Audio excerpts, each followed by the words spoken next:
Ito ang latest update sa Socorro Bayanihan Services Incorporated o SBSI, ang grupo ng kulto sa Surigao del Norte na pinamumunuan ni Jeren Esquilario o mas kilala bilang si Senior Aguila.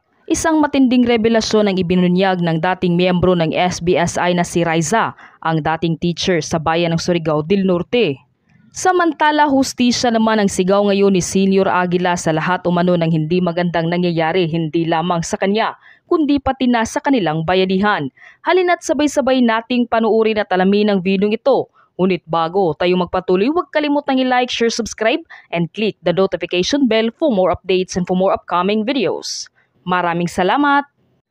Dati na umanong pinasunog ni Senior Aguila ang bahagi ng bundok sa Sitio Kapihan upang ipakita sa kanilang mga miyembro kung ano nga ba ang itsura ng impyerno. Ito ay pahayag mismo ng dating miyembro ng SBSI na si Raisa na isang dating guro sa kanilang bayan. Namulat umano siya na hindi totoong si Senior Aguila ang reincarnation ng Santo Niño matapos na malasa ang bagyong Odette. Aniya, pagkatapos umano ng bagyong Odette ay nakahiga na lang umano sila sa lupa at tilagyan na lang umano nila ito ng plywood upang magsilbing tulugan nila. Doon na umano niya naisip na piki si Senior Aguila kahit sinusunod naman umano niya ang lahat ng gusto nito, pero hindi umano sila nito naisalba. Marami ang nag-aakala na titiwalig na ang mga miyembro dahil sa lumabas na ebidensya sa Senate hearing tungkol sa pag-aabuso umano ng SBSI. Nananawagan ngayon si Raisa sa kanyang mga magulang at kapatid na huwag matakot at kumalas na sa SBSI. Mahal na mahal po namin kayo. Ayaw po namin kayong mapunta sa kapahamakan. At sana mamulat kayo sa katotohanan na yung sinusunod niyo po ay isang mali. Isa pong malaking kamalian. Nandito po kami, mga kapamilya no dito sa baba. Willing po kami tatanggap sa inyo, tutulong, at may gobyerno pong gagabay sa inyo. Kaya nanawagan ako na sana bumaba na kayo dito. Ayon pa kay Raisa, ginagamit na pantakot ni Senior Aguila ang mga sakuna, pati na ang Ukraine-Russia war. Patunay umano na malapit na ang katapusan, kaya dapat umanong manatili sa bundok.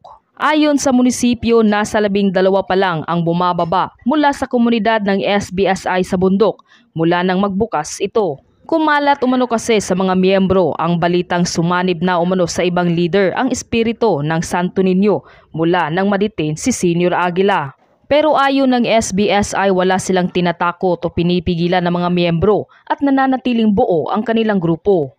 Sa kabilang banda naman, naglabas ng panibagong video ang dating miyembro ng Socorro Bayanihan Services Incorporated o SBSI na si Ma'am Dayan Dantes na nagpapatunay na ang naturang grupong ito ay mapang-abuso sa kanilang mga miyembro. Sa kanyang caption, aniya, Jeren Esquilario, Janet Ahok, Rosely Sanico, Karen Sanico at Mamierto Galanida. Ano? Nanghihingi kayo ng hustisya para sa bayanihan? Ngayon niyo sabihin na mahal niyo ang bayanihan, pero bakit niyo ginugutom, inaalila, pinaparusahan gaya ng pagpaddle, masi-masi, lublok sa masangsang niyong Aruba Beach, binibilad sa tanghaliang tapat, pinapagapang at marami pang iba.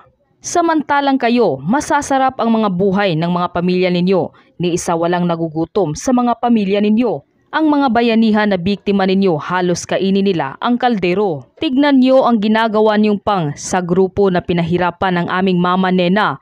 Dugo, luha at pawis niya ang kanyang isinaalang-alang para sa bayanihan. Tingnan niyo kung ano ang ginawa ninyo sa mga tao na member ng bayanihan, alipin ng kulto, sindikato ng mga terorista. Ang kasamaan ninyo ay may hangganan, mabulok kayong lahat sa bilangguan. Samantala, hustisya naman ang sigaw ngayon ni Jeren Esquilario o mas kilala bilang si Senior Aguila sa kanyang videong inilabas ay aniya. Sa aking mga kasamahan, itong lahat ng nangyari ay huwag niyong ikabahala. Gawin niyo lang ang ikakasaya ng lahat dahil ang lahat ng ito ay plano ng nasa taas. Laban lang tayo palagi upang makamit natin ang hustisya sa bayanihan. Mga kauban, kining tanan, dili minto ikaguol, ning itabo.